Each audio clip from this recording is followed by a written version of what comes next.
This is a reading from pages 64 to 74 of Book 1, Paths to Promise from the Narrative Reading Bible.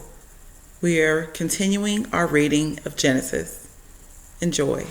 Now, there was another famine in the land, subsequent to the one that had occurred in Abraham's time. And Isaac went to Abimelech, king of the Philistines, at Gerar. The Lord appeared to Isaac and said, "Do not go down to Egypt. Settle in the land where I tell you. Stay in this land as a foreigner, and I will be with you and bless you. For I will give all these lands to you and your offspring, and I will confirm the oath that I swore to your father Abraham. I will make your descendants as numerous as the stars in the sky, and I will give them all these lands, and through your offspring, all nations of the earth will be blessed, because Abraham listened to my voice and kept my charge, my commandments, my statutes, and my laws." So Isaac settled in Gerar. But when the men of that place asked about his wife, he said, "She is my sister."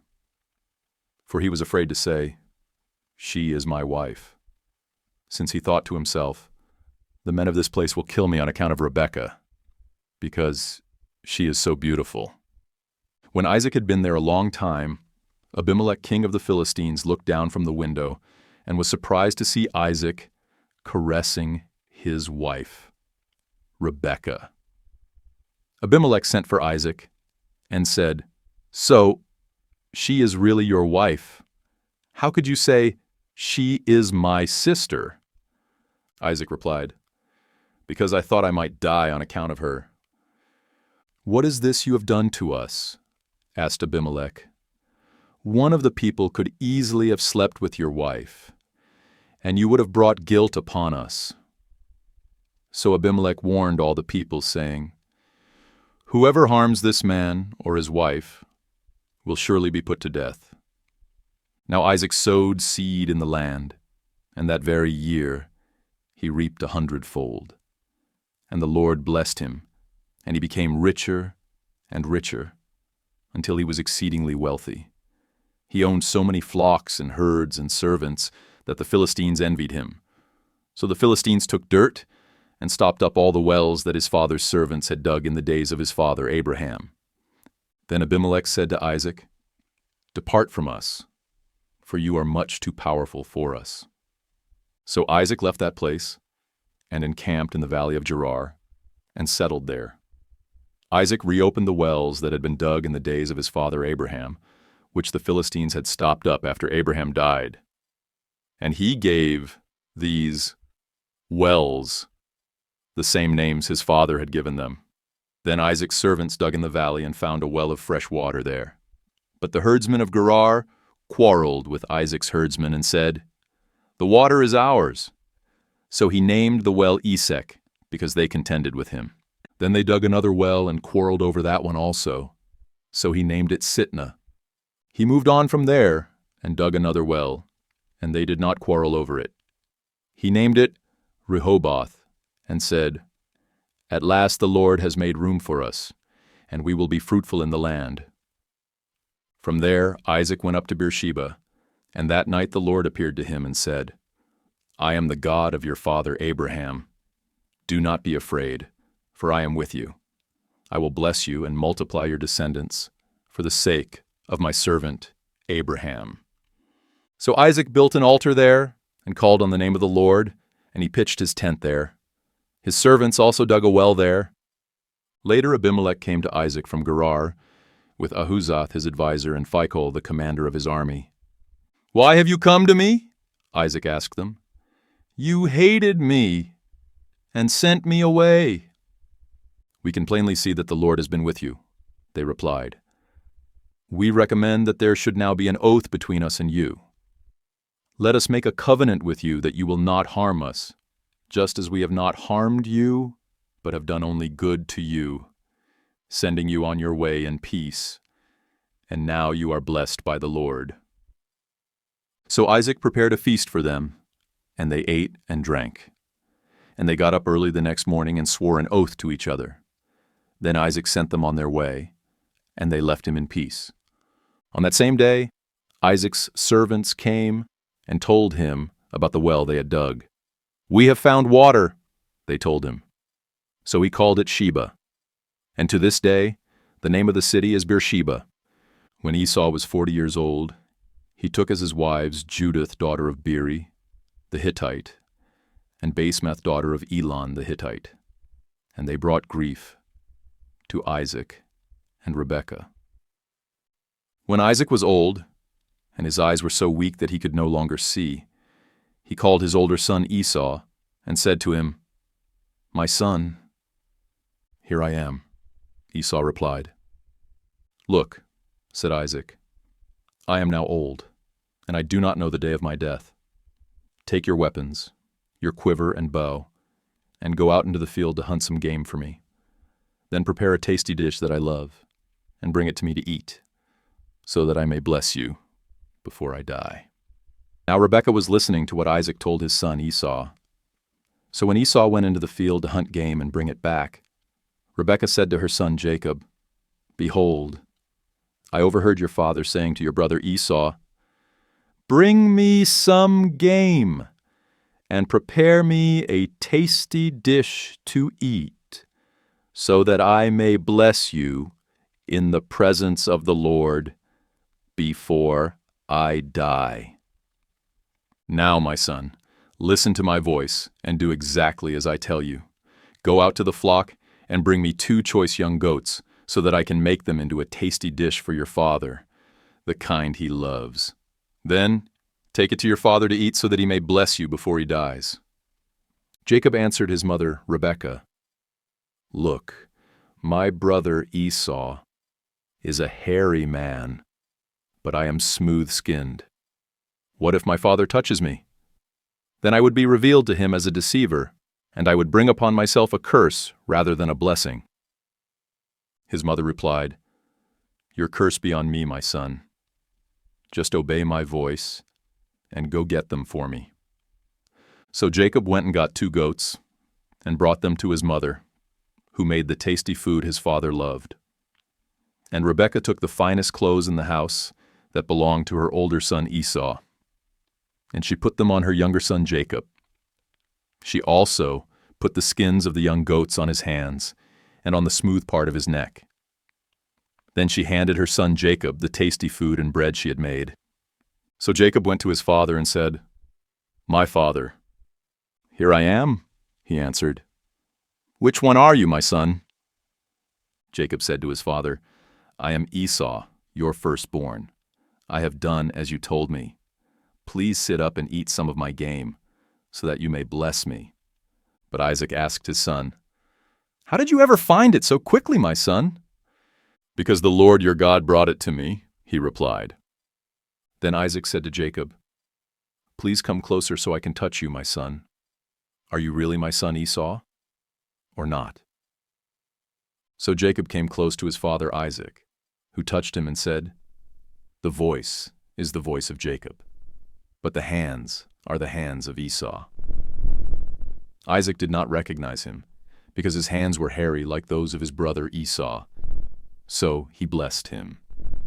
Again he asked, "Are you really my son Esau?" And he replied, "I am." "Serve me," said Isaac, "and let me eat some of my son's game, so that I may bless you." Jacob brought it to him, and he ate. Then he brought him wine, and he drank. Then his father Isaac said to him, "Please come near and kiss me, my son." So he came near and kissed him. When Isaac smelled his clothing, he blessed him and said, "The smell of my son is like the smell of a field that the Lord has blessed. May God give to you the dew of heaven and the richness of the earth, an abundance of grain and new wine. May peoples serve you, and nations bow down to you. May you be the master of your brothers, and may the sons of your mother bow down to you. May those who curse you be cursed, and those who bless you be blessed." As soon as Isaac had finished blessing him and Jacob had left his father's presence, his brother Esau returned from the hunt. He too made some tasty food, brought it to his father, and said to him, "My father, sit up and eat of your son's game, so that you may bless me." But his father Isaac replied, "Who are you?" "I am Esau, your firstborn son," he answered. Isaac began to tremble violently and said, "Who was it then who hunted the game and brought it to me? Before you came in, I ate it all and blessed him, and indeed, he will be blessed." When Esau heard his father's words, he let out a loud and bitter cry and said to his father, "Bless me too, O my father." But Isaac replied, "Your brother came deceitfully and took your blessing." So Esau declared, "Is he not rightly named Jacob? For he has cheated me twice. He took my birthright, and now he has taken my blessing." Then he asked, "Haven't you saved a blessing for me?" But Isaac answered Esau, "Look, I have made him your master and given him all his relatives as servants. I have sustained him with grain and new wine. What is left that I can do for you, my son?"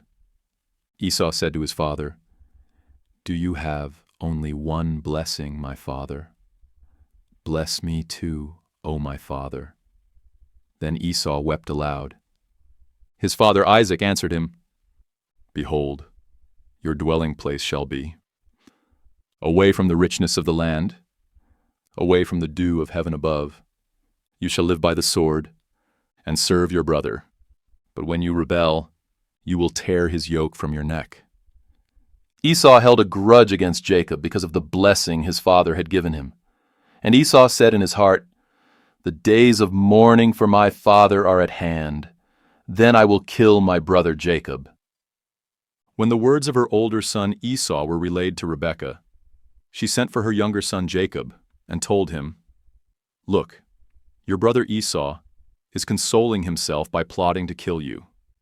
So now, my son, obey my voice and flee at once to my brother Laban in Haran. Stay with him for a while, until your brother's fury subsides, until your brother's rage against you wanes and he forgets what you have done to him. Then I will send for you and bring you back from there. Why should I lose both of you in one day?" Then Rebekah said to Isaac, "I am weary of my life because of these Hittite women. If Jacob takes a Hittite wife from among them, what good is my life?" Jacob blessed him. "Do not take a wife from the Canaanite women," he commanded. "Go at once to Paddan Aram, to the house of your mother's father Bethuel, and take a wife from among the daughters of Laban, your mother's brother. May God Almighty bless you, and make you fruitful, and multiply you, so that you may become a company of peoples. And may he give the blessing of Abraham to you and your descendants, so that you may possess the land, where you dwell as a foreigner, the land God gave to Abraham." So Isaac sent Jacob to Paddan Aram, to Laban, son of Bethuel the Aramean, the brother of Rebekah, who was the mother of Jacob and Esau. Now Esau learned that Isaac had blessed Jacob and sent him to Paddan Aram to take a wife there, commanding him, "Do not marry a Canaanite woman," and that Jacob had obeyed his father and mother and gone to Paddan Aram. And seeing that his father Isaac disapproved of the Canaanite women, Esau went to Ishmael and married Mahalath, the sister of Nebaioth, and daughter of Abraham's son Ishmael, in addition to the wives he already had. Meanwhile, Jacob left Beersheba and set out for Haran. On reaching a certain place, he spent the night there because the sun had set. And taking one of the stones from that place, he put it under his head and lay down to sleep. And Jacob had a dream about a ladder that rested on the earth with its top reaching up to heaven, and God's angels were going up and down the ladder. And there at the top, the Lord was standing and saying, "I am the Lord, the God of your father Abraham and the God of Isaac. I will give you and your descendants the land on which you now lie. Your descendants will be like the dust of the earth, and you will spread out to the west and east and north and south. All the families of the earth will be blessed through you and your offspring. Look, I am with you, and I will watch over you wherever you go, and I will bring you back to this land, for I will not leave you until I have done what I have promised you. When Jacob woke up, he thought, surely the Lord is in this place, and I was unaware of it. And he was afraid and said, how awesome is this place! This is none other than the house of God. This is the gate of heaven. Early the next morning, Jacob took the stone that he had placed under his head, and he set it up as a pillar. He poured oil on top of it, and he called that place Bethel, though previously the city had been named Luz. Then Jacob made a vow, saying, if God will be with me and watch over me on this journey, and if he will provide me with food to eat and clothes to wear, so that I may return safely to my father's house, then the Lord will be my God, and this stone I have set up as a pillar will be God's house, and of all that you give me, I will surely give you a tenth. Jacob resumed his journey and came to the land of the people of the east. He looked and saw a well in the field, and near it lay 3 flocks of sheep, because the sheep were watered from this well, and a large stone covered the mouth of the well. When all the flocks had been gathered there, the shepherds would roll away the stone from the mouth of the well and water the sheep. Then they would return the stone to its place over the mouth of the well. My brothers, Jacob asked the shepherds, where are you from? We are from Haran, they answered. Do you know Laban, the grandson of Nahor? Jacob asked. We know him, they replied. Is he well? Jacob inquired. Yes, they answered. And here comes his daughter Rachel with his sheep. Look, said Jacob, it is still broad daylight. It is not yet time to gather the livestock. Water the sheep and take them back to pasture. But they replied, we cannot until all the flocks have been gathered and the stone has been rolled away from the mouth of the well. Then we will water the sheep. While he was still speaking with them, Rachel arrived with her father's sheep, for she was a shepherdess. As soon as Jacob saw Rachel, the daughter of his mother's brother Laban, with Laban's sheep, he went up and rolled the stone away from the mouth of the well and watered his uncle's sheep. Then Jacob kissed Rachel and wept aloud. He told Rachel that he was Rebekah's son, a relative of her father, and she ran and told her father. When Laban heard the news about his sister's son Jacob, he ran out to meet him. He embraced him and kissed him and brought him to his home, where Jacob told him all that had happened. Then Laban declared, you are indeed my own flesh and blood. After Jacob had stayed with him a month, Laban said to him, just because you are my relative, should you work for nothing? Tell me what your wages should be. Now Laban had 2 daughters. The older was named Leah, and the younger was named Rachel. Leah had weak eyes, but Rachel was shapely and beautiful. Since Jacob loved Rachel, he answered, I will serve you 7 years for your younger daughter Rachel. Laban replied, better that I give her to you than to another. Stay here with me. So Jacob served 7 years for Rachel, yet it seemed but a few days because of his love for her. Finally, Jacob said to Laban, grant me my wife, for my time is complete, and I want to sleep with her.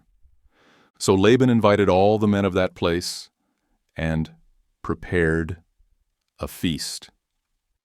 But when evening came, Laban took his daughter Leah and gave her to Jacob, and he slept with her. And Laban gave his servant girl Zilpah to his daughter Leah as her maidservant. When morning came, there was Leah. What have you done to me? Jacob said to Laban. Wasn't it for Rachel that I served you? Why have you deceived me? Laban replied, "It is not our custom here to give the younger daughter in marriage before the older. Finish this week's celebration, and we will give you the younger one in return for another 7 years of work." And Jacob did just that. He finished the week's celebration, and Laban gave him his daughter Rachel as his wife. Laban also gave his servant girl Bilhah to his daughter Rachel as her maidservant. Jacob slept with Rachel as well, and indeed, he loved Rachel more than Leah. So he worked for Laban another 7 years. When the Lord saw that Leah was unloved, he opened her womb, but Rachel was barren. And Leah conceived and gave birth to a son, and she named him Reuben, for she said, "The Lord has seen my affliction. Surely my husband will love me now." Again she conceived and gave birth to a son, and she said, "Because the Lord has heard that I am unloved, he has given me this son as well." So she named him Simeon. Once again Leah conceived and gave birth to a son, and she said, "Now, at last, my husband will become attached to me, because I have borne him 3 sons." So he was named Levi. And once more she conceived and gave birth to a son, and said, "This time I will praise the Lord." So she named him Judah. Then Leah stopped having children. When Rachel saw that she was not bearing any children for Jacob, she envied her sister. "Give me children or I will die," she said to Jacob. Jacob became angry with Rachel and said, "Am I in the place of God who has withheld children from you?" Then she said, "Here is my maidservant Bilhah. Sleep with her, that she may bear children for me, so that through her I too can build a family." So Rachel gave Jacob her servant Bilhah as a wife, and he slept with her. And Bilhah conceived and bore him a son. Then Rachel said, "God has vindicated me. He has heard my plea and given me a son." So she named him Dan. And Rachel's servant Bilhah conceived again and bore Jacob a second son. Then Rachel said, "In my great struggles I have wrestled with my sister and won." So she named him Naphtali. When Leah saw that she had stopped having children, she gave her servant Zilpah to Jacob as a wife. And Leah's servant Zilpah bore Jacob a son. Then Leah said, "How fortunate!" So she named him Gad. When Leah's servant Zilpah bore Jacob a second son, Leah said, "How happy I am, for the women call me happy." So she named him Asher. Now during the wheat harvest, Reuben went out and found some mandrakes in the field. When he brought them to his mother, Rachel begged Leah, "Please give me some of your son's mandrakes." But Leah replied, "Is it not enough that you have taken away my husband? Now you want to take my son's mandrakes as well?" "Very well," said Rachel. "He may sleep with you tonight in exchange for your son's mandrakes." When Jacob came in from the field that evening, Leah went out to meet him and said, "You must come with me, for I have hired you with my son's mandrakes." So he slept with her that night. And God listened to Leah, and she conceived and bore a 5th son to Jacob. Then Leah said, "God has rewarded me for giving my maidservant to my husband." So she named him Issachar. Again Leah conceived and bore a 6th son to Jacob. "God has given me a good gift," she said. "This time my husband will honor me, because I have borne him 6 sons." And she named him Zebulun. After that, Leah gave birth to a daughter, and named her Dinah. Then God remembered Rachel. He listened to her and opened her womb, and she conceived and gave birth to a son. "God has taken away my shame," she said. She named him Joseph, and said, "May the Lord add to me another son." Now after Rachel had given birth to Joseph, Jacob said to Laban, "Send me on my way so I can return to my homeland. Give me my wives and children for whom I have served you, that I may go on my way. You know how hard I have worked for you." But Laban replied, "If I have found favor in your eyes, please stay. I have learned by divination that the Lord has blessed me because of you." And he added, Name your wages, and I will pay them." Then Jacob answered, "You know how I have served you, and how your livestock have thrived under my care. Indeed, you had very little before my arrival, but now your wealth has increased many times over. The Lord has blessed you wherever I set foot. But now, when may I also provide for my own household?" "What can I give you?" Laban asked. "You do not need to give me anything," Jacob replied. "If you do this one thing for me, I will keep on shepherding and keeping your flocks. Let me go through all your flocks today and remove from them every speckled or spotted sheep, every dark-colored lamb, and every spotted or speckled goat. These will be my wages. So my honesty will testify for me when you come to check on my wages in the future. If I have any goats that are not speckled or spotted, or any lambs that are not dark-colored, they will be considered stolen." "Agreed," said Laban. "Let it be as you have said."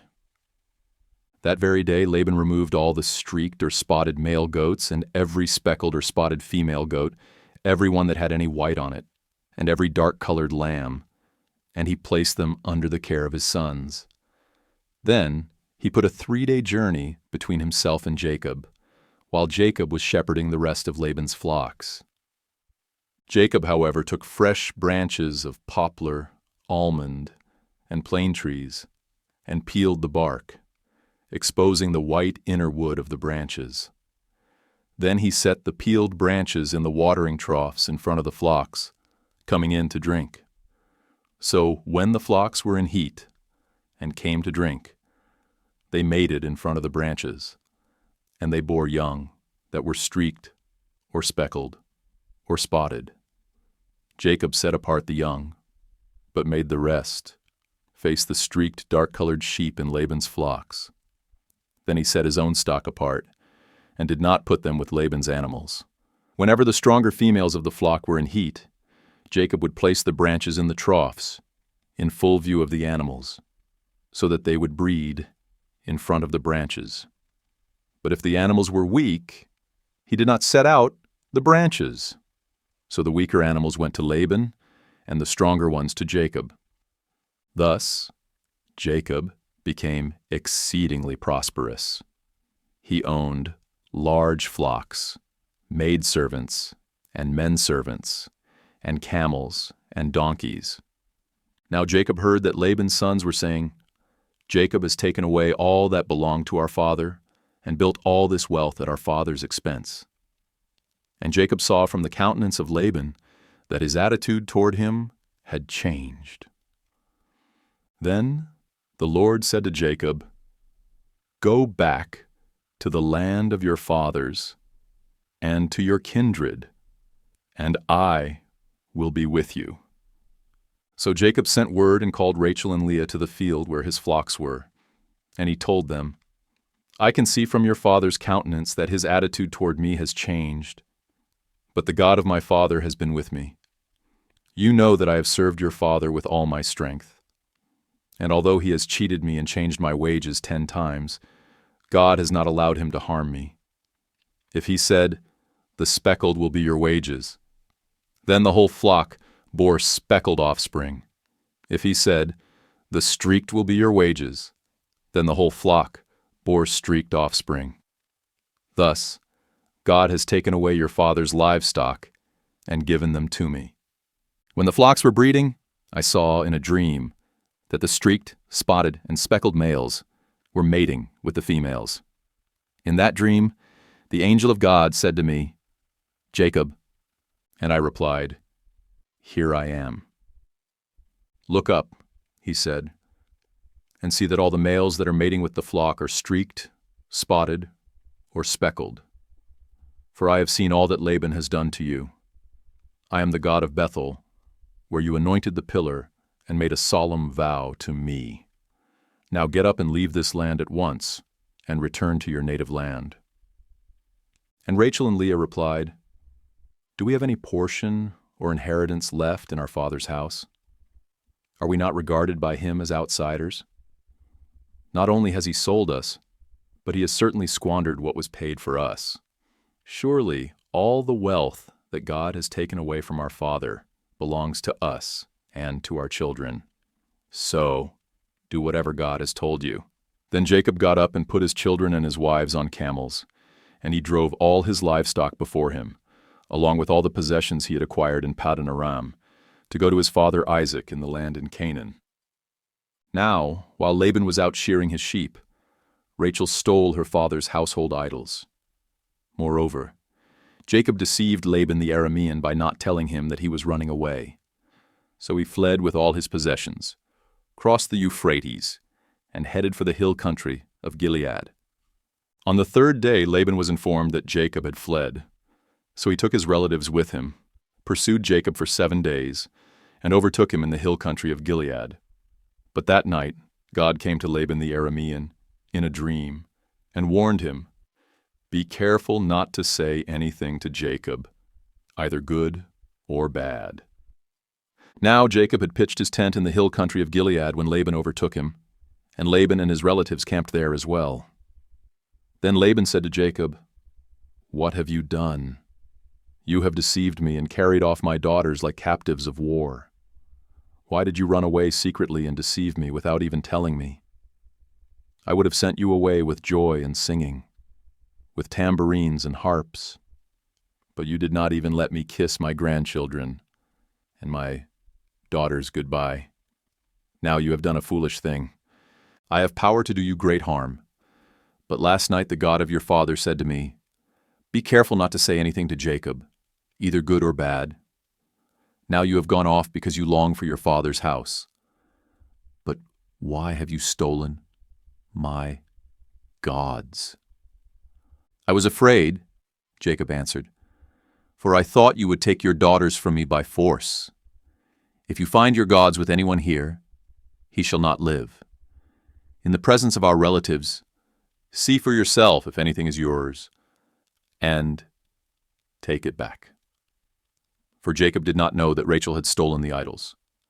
So Laban went into Jacob's tent, then Leah's tent, and then the tents of the 2 maidservants. But he found nothing. Then he left Leah's tent and entered Rachel's tent. Now Rachel had taken Laban's household idols, put them in the saddlebag of her camel, and was sitting on them. And Laban searched everything in the tent, but found nothing. Rachel said to her father, "Sir, do not be angry that I cannot stand up before you, for I am having my period." So Laban searched, but could not find the household idols.